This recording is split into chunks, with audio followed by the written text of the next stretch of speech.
Bienvenue dans le chapitre numéro 4, les 3 chapeaux du leadership. Alors on dit souvent que le leadership, ça s'apprend pas, c'est naturel.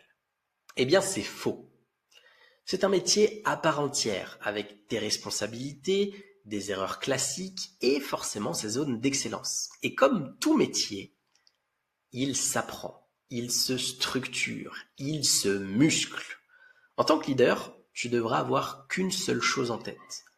Comment faire pour augmenter la qualité des résultats de mon équipe durablement dans le temps? Je répète parce que cette phrase est véritablement importante. Comment faire pour augmenter la qualité des résultats de mon équipe durablement dans le temps? Les meilleurs leaders ont ça en tête à chaque seconde. Et c'est d'ailleurs pour ça qu'ils réussissent. Une fois que tu auras conscientisé cela et accepté forcément ce qui en découle, tu verras que le leadership est un véritable levier pour atteindre tes objectifs. Mathématiquement, un bon leader va augmenter de manière significative la qualité des résultats de ses équipes dans le temps. Un mauvais leader, quant à lui, va diminuer de manière significative, la qualité des résultats de ses équipes dans le temps. Chez ScaleUp, on a modélisé que pour réussir cette mission, un leader doit porter 3 chapeaux. C'est pas pour rien que j'en porte un tout le temps. Le premier chapeau, c'est le chapeau de pilote. C'est celui qui va embarquer. Le deuxième chapeau, c'est le chapeau du bâtisseur, celui qui construit. Le troisième chapeau, c'est celui du coach, c'est celui qui fait grandir. Je te propose d'aller voir dans le détail le premier chapeau, le chapeau de pilote.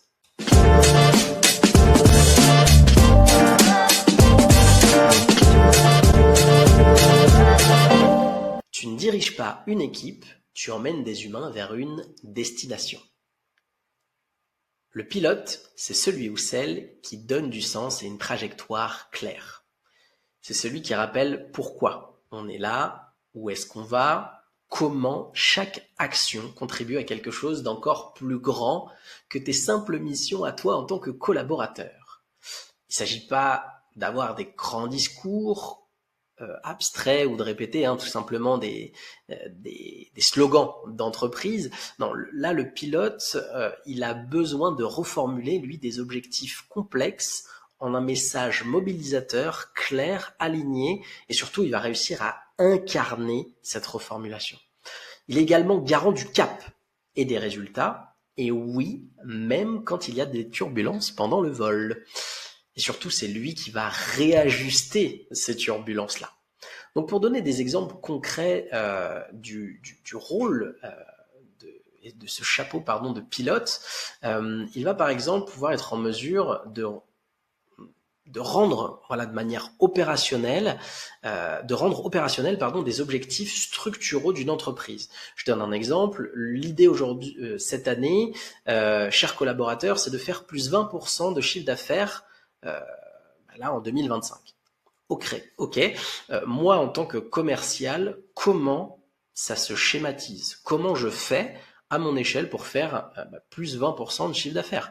Donc ça, aujourd'hui, c'est son rôle au pilote de réussir à rendre opérationnel des objectifs en se basant par exemple sur des OKR, sur des KPI, à travers des sous-objectifs qui vont être propres à l'individu, et de rendre opérationnels ces objectifs-là plus structuraux, plus globaux à une entreprise. C'est également lui qui va pouvoir calibrer, par exemple, des signaux faibles du marché pour en faire une force dans son business. Je donne un exemple. Si les processus de décision dans le fait d'acheter votre produit ou votre service sont plus longs que la normale, qu'est-ce qui se passe concrètement? D'où ça vient? Et qu'est-ce qu'on va pouvoir mettre en place, nous, en interne, pour faire en sorte que ces processus de décision soient raccourcis et qu'au final, on n'empiète pas sur la trésorerie. Ça, aujourd'hui, c'est le rôle du pilote, forcément en lien avec le leadership, mais c'est l'un des chapeaux aujourd'hui de ce que le pilote pourra intégrer et pourra incarner dans son rôle de leader au sein de la société. Je vous propose maintenant d'aller voir le chapeau numéro 2, le bâtisseur.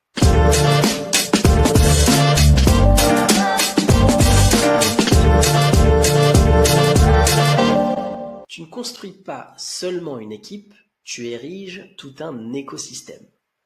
Le bâtisseur, c'est l'architecte discret du quotidien.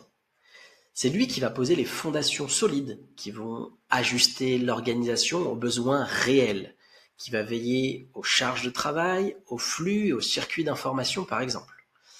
Il sait que sans cadre, la liberté individuelle devient floue et que sans structure, les talents les plus brillants vont papillonner, vont s'épuiser. Donc le bâtisseur ne cherche pas à tout contrôler, il cherche à outiller pour libérer, il cherche à anticiper pour fluidifier et il cherche également à soutenir pour faire grandir. Un exemple concret de ce que peut faire le bâtisseur, il va pouvoir co-créer les rôles et les responsabilités avec les équipes pour faire en sorte que tout le monde puisse trouver sa place et être véritablement efficient dans le quotidien. Il va pouvoir aussi adapter des processus en fonction des moments de croissance ou des moments intenses d'activité. C'est lui qui va pouvoir mettre en place, si vous avez par exemple une forte saisonnalité dans votre business, mettre en place des processus. On va peut-être changer de 3 missions dans les fiches de poste pour faire en sorte que, la satisfaction du client et des clients puisse être la plus optimum possible et forcément, derrière, ça va impliquer une production qui va être structurée peut-être différemment. Ça, c'est l'un des rôles du bâtisseur. Il va par exemple également pouvoir piloter un onboarding qui va être véritablement humain et structurant pour un collaborateur de son entrée dans l'entreprise jusqu'à cette fameuse phase de leadership où, step by step, il va pouvoir challenger, objectiver le talent pour que, il puisse être performant le plus rapidement possible et deux, il puisse être, je dirais, heureux et épanoui dans son quotidien. Donc concrètement, les qualités du bâtisseur, c'est qu'il doit avoir une vision assez systémique de l'ensemble du coup de son écosystème, donc de l'entreprise. Il doit être souple dans la rigueur, il doit avoir un sens de l'anticipation aiguë, il doit avoir une certaine sensibilité à la charge de travail, à la charge mentale de ses collaborateurs. Voilà donc le rôle de bâtisseur. Je vous propose maintenant de passer au troisième chapeau, le chapeau de coach.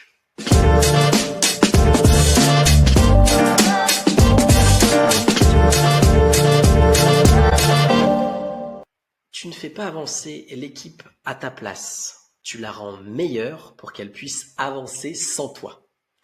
Le coach, c'est un peu le catalyseur de potentiel. C'est lui qui va observer, écouter, interroger, challenger, soutenir et des fois même laisser faire. Il n'a pas toutes les réponses et d'ailleurs, il ne donne pas toutes les réponses. Il va créer les bonnes questions, le bon cadre, les bons feedbacks pour que le collaborateur puisse trouver lui-même ses réponses. Son obsession est assez simple. Comment je rends mon équipe plus forte cette semaine qu'elle ne l'a été la semaine dernière? C'est aussi lui qui sait faire briller chacun et chacune dans sa singularité, pas dans une normalisation artificielle d'un rôle, d'un poste ou d'une mission. Des exemples concrets de ce que peut faire la casquette du coach dans cette casquette globale, dans cette mission globale qui est le leadership. Il va pouvoir, par exemple, organiser des one-to-one de croissance et non pas juste de pointage.